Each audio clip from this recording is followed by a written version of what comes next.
Hi viewers, welcome to our channel. ప్రస్తుతం మనతో పాటు సీనియర్ జర్నలిస్ట్ దాము బాలా సార్ వారితో మాట్లాడదాం. నమస్కారం సార్. నమస్తే సార్, జగన్మోహన్ రెడ్డి గారు మరి తన 10 మంది ఎమ్మెల్యేలను తీసుకెళ్లి అసెంబ్లీకి వెళ్తారా వెళ్ళారని ఒక పెద్ద ఎత్తున చర్చ అయితే జరిగింది. కాకపోతే ఇవాళ ప్రారంభమైన సమావేశాల్లో నల్ల కండువాలతో ఆయన అసెంబ్లీలో అడుగు పెట్టారు. మరి ఈ నల్ల కండువాలు ఎందుకు ధరించారు, మరి అసెంబ్లీలో ఆయన పాత్ర ఏంటి, మీ ఒపీనియన్ సార్? జగన్ ఒక స్ట్రాటజీని మార్చినట్టుగా కనబడుతుంది. మామూలుగా అయితే అసెంబ్లీకి పోకూడదు అనుకున్నారు బిగినింగ్లో. అయితే ఈరోజు అసెంబ్లీకి వెళ్ళాలని డిసైడ్ అయ్యాడు. తనకి 11 మందిని తీసుకొని వెళ్ళారు.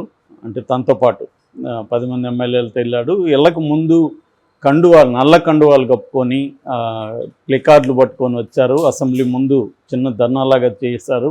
అయితే పోలీసులు వాళ్ళ దగ్గర ఉన్న ప్లికార్డులంతా తీసుకొని చించేస్తే పోలీసులతో గొడవపడ్డారు. జగన్ తీవ్రంగా హెచ్చరించారు. ఆయన ఎవరు ఆఫీసర్ని మధుసూదన్ అని సంబోధిస్తూ, నువ్వు గుర్తుపెట్టుకో, ఈ గవర్నమెంట్ శాశ్వతంగా ఉండదు అనేది కూడా ఆయన తీవ్ర స్వరంతోనే హెచ్చరించారు. సో అట్లాగే పోలీసులు 3 సింహాలు ఇవన్నీ కూడా మాట్లాడాడు జగన్.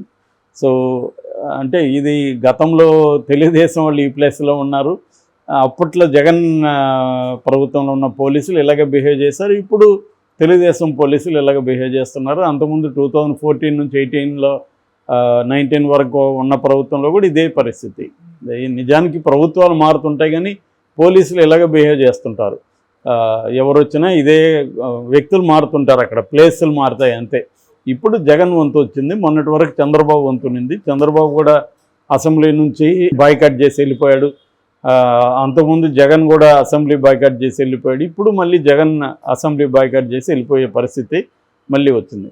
అయితే మామూలుగా వెళ్తే విమర్శలు, పారిపోయాడు జగన్ అని ఆల్రెడీ ఛాలెంజ్లు చేస్తున్నారు. అనిత కూడా నిన్న ఛాలెంజ్ చేసింది హోంమంత్రి, నీకు దమ్ముంటే అసెంబ్లీకి రా, ఢిల్లీలో కాదు నువ్వు అసెంబ్లీలో చూసుకొని.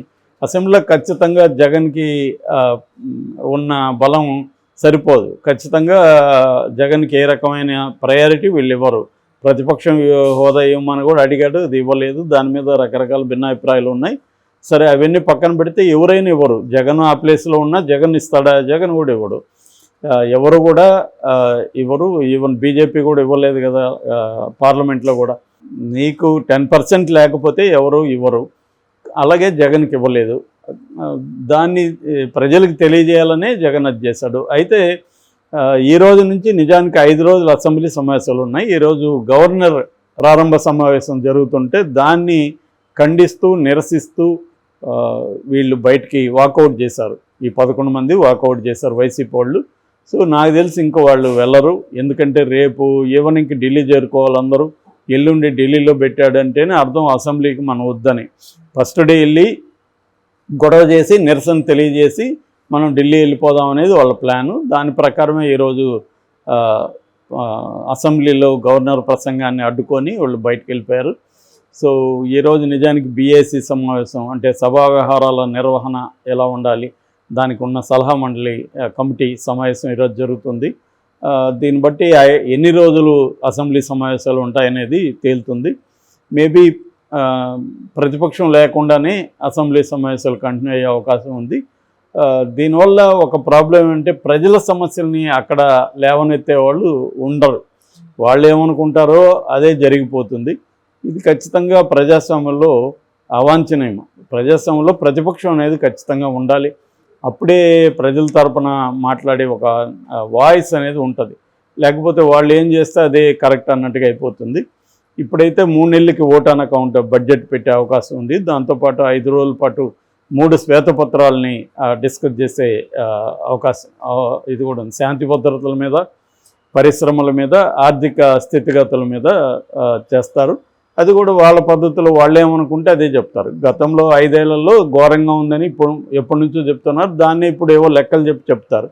దాన్ని కౌంటర్ చేయడానికి ఎవరు ఉండరు. ఇక్కడ బయట కౌంటర్ చేయాల్సిందే. అసెంబ్లీలో అయితే చర్చ అనేది జరగదు. వాళ్ళు ఏం చెప్తారో అది దాని మీద మాట్లాడుకోవడం తప్ప ఏమి ఉండదు. ఎప్పుడైనా కూడా కౌంటర్ చర్చలు అనేవి జరగాలి.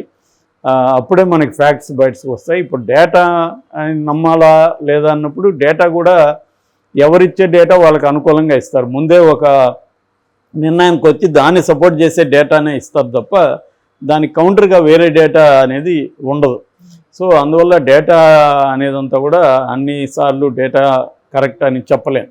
డేటా కూడా వాళ్ళకి ఎవరికి అనుగుణమైన డేటా వాళ్ళు ఇస్తారు. ఏదేమైనా జగన్ స్ట్రాటజీ ఏంటంటే అసెంబ్లీలో మనం ఉండి అక్కడ ఎట్లాగో మనకి వాళ్ళు టైం ఇవ్వరు మాట్లాడడానికి, దాని బదులు ప్రజా ఉద్యమాలు నిర్మిద్దామన్న యాంగిల్కి వచ్చినట్టుగా ఉంది. ముఖ్యంగా వాళ్ళు జగన్కి ఫస్ట్ కర్తవ్యం ఏంటంటే తాము జైలుకి వెళ్లకుండా చూసుకోవాలి ఒకటి. రెండోది పార్టీలో ఎక్కువ మంది పార్టీలోంచి బయటికి వెళ్ళిపోకుండా చూసుకోవాలి, పార్టీ మొరేలు నిలబెట్టాలి. మూడవది కేడర్ని ఇబ్బందులకు గురవుతున్నారు వాళ్ళకి మోరల్ సపోర్ట్ ఇవ్వడం, లీగల్ సపోర్ట్ ఇవ్వడం, ఆర్థికంగా ఆదుకోవడం ఇవి చేయాలి. నాలుగవది ప్రజా సమస్యల మీద మెల్లమెల్లగా మాట్లాడుతూ క్రమంగా ఉద్యమాలు నిర్మించడం అనేది చేయాలి. ఈ కర్తవ్యాలతో జగన్ ముందుకెళ్తున్నాడు. మరోవైపు రాజకీయ వ్యూహాలకు కూడా పదును పెట్టాలి. ఎందుకంటే ఇప్పటివరకు జగన్ ఒక పద్ధతిలో వెళ్ళాడు, ఎవరితో పొత్తు పెట్టుకోకుండా ఒంటరిగా వెళ్ళాడు. ఇప్పుడు అతను కూడా ఆలోచించే అవకాశం ఉంది.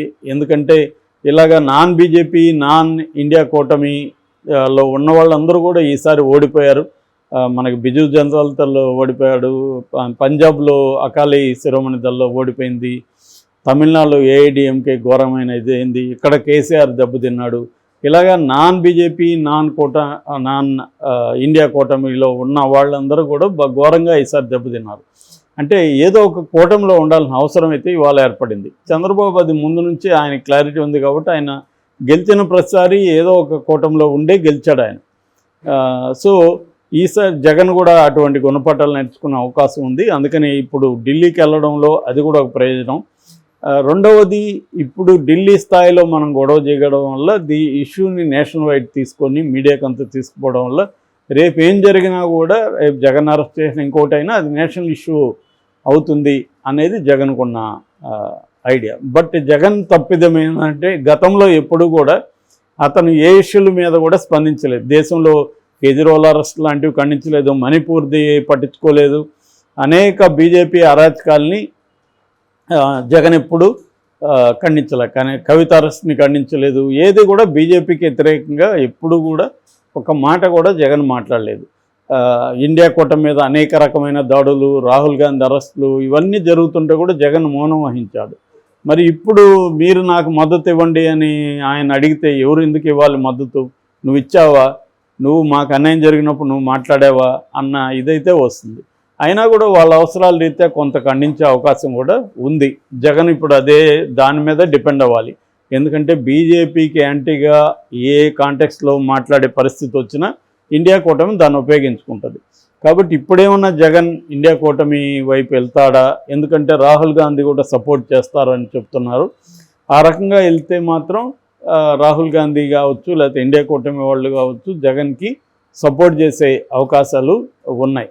అందుకని అసెంబ్లీలో తాము చేసేది ఏమీ లేదు, నిరసన తెలియజేసి వెళ్దాము అని ఈరోజు వచ్చినట్టుగా ఉంది. నిన్న కూడా గవర్నర్ని కలిసి జగన్ మిగతా నాయకులు వెళ్ళి గవర్నర్ కలిసి కూడా లా అండ్ ఆర్డర్ మీద, ముఖ్యంగా తమ మీద జరిగే దాడుల మీద మాట్లాడినారు అనేది మనకు అర్థమవుతుంది.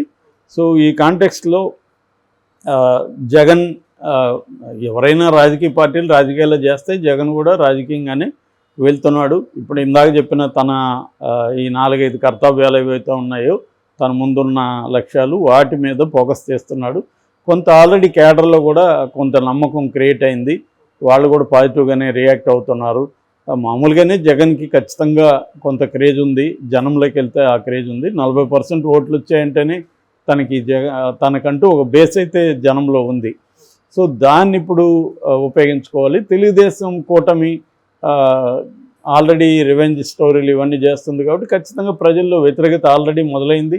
వాళ్ళ సొంత ఎమ్మెల్యేనే నిన్న గుంతలు పోడ్చట్లేదు, రోడ్లు పట్టించుకోవట్లేదని తిరువూరు ఎమ్మెల్యే ఆయన కొలికపూడి శ్రీనివాస్ వర్షంలోనే కూర్చొని ధర్నా చేశాడంటే మనకు పరిస్థితి అర్థమవుతుంది. అంటే గవర్నమెంట్ మారింది కానీ పరిస్థితులు ఏం మార్పు లేదనేది అర్థమవుతుంది. దీన్ని జగన్ తనకు అనుకూలంగా ఉపయోగించుకోవడానికి ఆల్రెడీ మొదలుపెట్టాడు.